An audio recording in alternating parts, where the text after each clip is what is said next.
Olá, bom dia. Eu sou Luana Zanobia e começa agora o Veja Mercado desta quarta-feira, 31 de janeiro.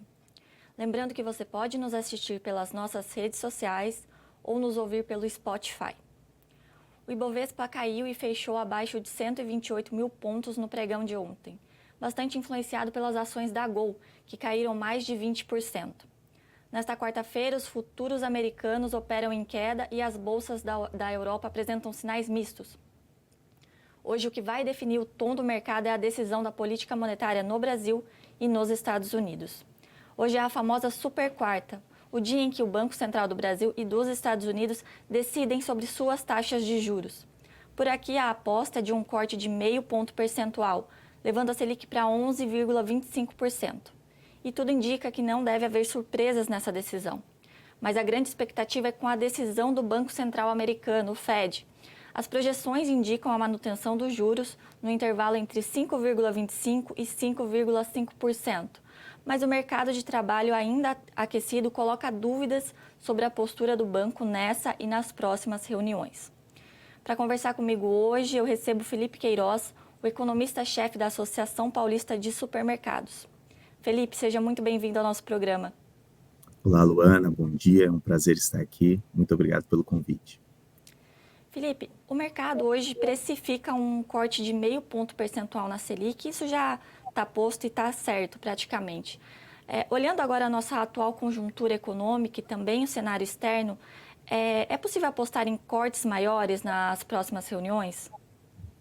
Olha, o que temos observado, especialmente quando lemos as notas publicadas pelo Comitê de Política Monetária do Banco Central, é que eles têm olhado bastante atentos sobre a condução da política macroeconômica e a expectativa é que mantenha essa tendência de corte de 0,5 ponto percentual nas próximas reuniões e feche o ano de 2024 em 9% ao ano, né? A Selic é 9%. Isso porque, por um lado, tem ainda um espaço de redução da taxa de juros, tendo em vista o nível de atividade econômica, o comportamento da inflação, como foi no último ano e está até o presente momento, e, por outro lado, os pontos que vêm do cenário externo e também como que tem se comportado alguns componentes que compõem o IPCA, por exemplo, alimentos. A expectativa para esse ano não é que tenhamos uma safra tão expressiva como foi no ano anterior, e isso acende um alerta, né? Mas a expectativa é que mantenha nesses cortes de 0,5 ponto percentual nas próximas reuniões. Isso já é ponto pacífico do mercado, o Copom já vem anunciando, e também quando analisamos as expectativas dos demais agentes da economia também. Não acredito numa aceleração no corte, mas sim na manutenção, tendo em vista a posição parcimoniosa do Banco Central e atenta em relação ao comportamento da inflação e do nível da atividade, e também o cenário externo. Felipe, você falou sobre essa questão dos alimentos, né? E a gente sabe que a inflação dos alimentos ela tem um peso aí importante no IPCA. E no ano passado, o clima favorável ajudou muito a baixar o preço dos alimentos e a reduzir essa pressão, né, sobre o IPCA. Mas nesse ano, as notícias são de que o clima não vai ser tão favorável. Como que isso pode atrapalhar, ou isso pode atrapalhar os cortes na Selic? Pergunta bastante interessante, essa e importante também, porque quando analisamos as expectativas do mercado no início do ano passado, era que tivéssemos uma inflação bem mais alta do que acabou se concretizando. Isto porque a nossa safra do ano passado ela foi bastante expressiva, com uma safra recorde, e nesse ano o cenário já é um pouco diferente. Qual que é o cenário desse ano? A projeção da Conab, do IBGE, é que tenhamos uma redução de em torno de 4% na produção de grãos desse ano. Isso pode impactar a safra, né, motivado pela seca na região norte e centro-oeste do país, chuvas abundantes na região sul. As alterações climáticas e os eventos climáticos extremos têm produzido efeito sobre a nossa produção interna. O Brasil vai continuar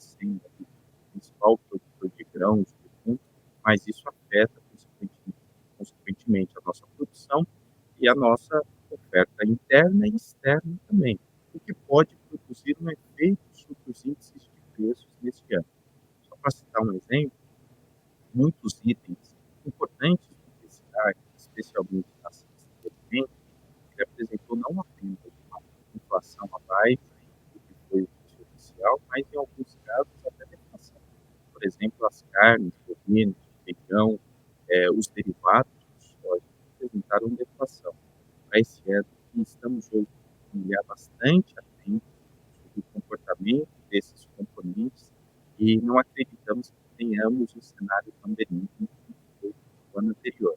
Mas não acredito que o IPCA vai extrapolar a meta deste ano, estipulada pelo Banco Central, isso porque o Banco Central tem adotado uma política bastante comedida do controle inflacionário. Ou seja, acreditávamos que o Banco Central apresentar cortes mais consistentes ao longo do ano, o que não foi apresentado. Foram cortes bastante comedidos, né, de 0,5 ponto percentual em cada reunião. Isso mostra como o Banco Central tem adotado, a postura do Banco Central, do Copom, em relação ao comportamento da inflação no país e do nível de atividade doméstica. Existe alguma estratégia específica para lidar com a pressão dos alimentos? Essa é uma pergunta bastante difícil, por quê?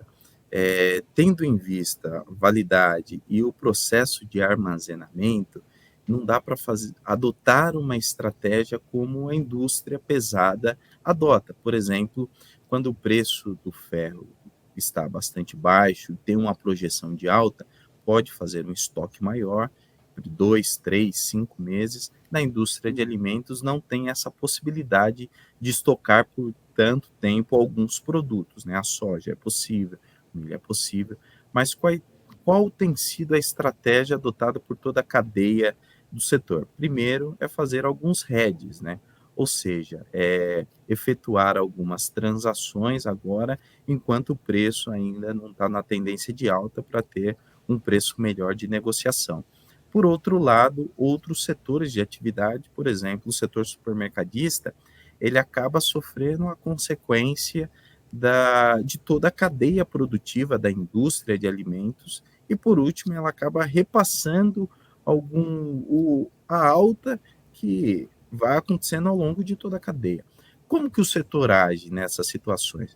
Ele procura diversificar a sua oferta, buscar novos parceiros, novos players e, ao consumidor final, oferecer uma gama maior de produtos, de modo tal que o consumidor tenha a possibilidade de escolher. Mas, de modo geral, o setor ele acaba absorvendo os reflexos e os choques de toda a cadeia. Por isso, não tem como contingenciar esse aumento por muito tempo. 2, 3 meses é possível, mas um período maior, só, como eu havia dito, nas operações de hedge, de médio e longo prazo, quando é possível ser feito. Felipe, quais seriam aí os principais riscos, né, identificados para a inflação no Brasil neste ano? Existem elementos específicos que demandam atenção e podem influenciar as decisões da política monetária? Olha, o que temos observado é que a inflação ao longo dos últimos anos, ela tem sido principalmente uma inflação de oferta e não necessariamente uma inflação de demanda. Até porque, da pandemia para cá, a taxa de desemprego esteve bastante elevada, o consumo das famílias, o poder de compra delas foi reduzido e, consequentemente, o consumo das famílias também. Então, nesse sentido, os choques de inflação que tivemos foram choques muito mais de oferta. Por exemplo, quando a Rússia havia invadido a Ucrânia, houve um efeito no mercado mundial que afetou tanto a cotação do petróleo, do gás natural e também a cotação do trigo, por exemplo, e isso gerou um efeito em cascata em diferentes cadeias produtivas e afetou aqui os preços no mercado doméstico. Para esse ano aqui, nós não estamos vendo, até o presente momento, uma alteração tão substancial no cenário externo e nem no cenário doméstico. No cenário doméstico, estamos atentos principalmente ao desempenho da produção de grãos, ao desempenho de alguns setores de atividade, especialmente a produção de soja, de milho, a produção do leite, de arroz, tudo isso são elementos de bastante atenção. No cenário externo, temos que ficar atentos à evolução da conjuntura, especialmente na Eurásia e no Oriente Médio, porque isso produz impactos diretos sobre diferentes cadeias produtivas. Por exemplo, os ataques perpetrados pelo Houthis ali do Iêmen no canal de Suez, isso produziu um impacto muito grande sobre o preço dos fretes no mercado internacional, de modo tal que já aumentou mais de 30% os fretes para algumas regiões nos últimos 30 dias. Então, isso produz um efeito direto. Quando analisamos outros canais, por exemplo, o canal do Panamá, os efeitos do El Niño tendem a produzir aí uma maior dificuldade de transporte por aquela região, e isso impacta nos fretes no mercado internacional e produz um efeito, consequentemente, cascata em diferentes setores de atividade. Naqueles setores que não têm uma influência direta do mercado internacional, não demanda uma negociação internacional, o que vai influenciar vai ser a oferta no mercado doméstico e, consequentemente, o nível de atividade da economia. Nós sempre analisamos principalmente como está a oferta, né? Mas o que tem sustentado também o PIB pelo lado da demanda tem sido o consumo das famílias, e acreditamos que ainda há potencial de crescimento sem produzir pressão inflacionária pelo lado da demanda. Felipe, a gente sabe, né, que existe um efeito defasado, né, da decisão dos juros na economia. Quando é que essa atual sequência aí de quedas ela pode começar a influenciar tanto no crédito quanto aí na melhora do consumo?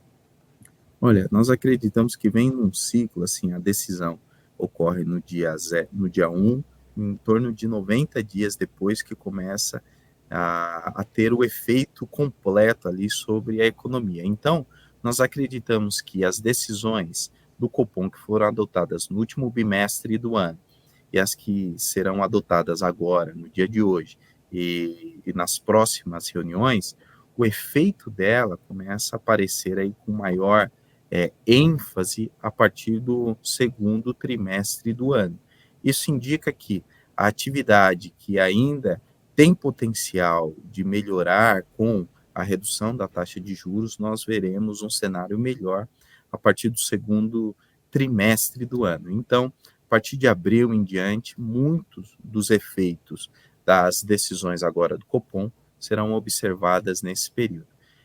Acreditamos que a atividade doméstica ela tem um potencial de crescimento ainda, especialmente pelo consumo das famílias, melhora na indústria, e isso produz um impacto sobre diferentes cadeias produtivas até o consumidor final, que envolve desde o setor supermercadista ao setor de serviços também. Então, a partir do segundo trimestre é que os efeitos maiores dessa política serão observados. Isso porque aí teremos um impacto sobre o mercado de crédito, teremos um impacto sobre o volume de investimentos da economia, e tudo isso será observado muito mais nesse período.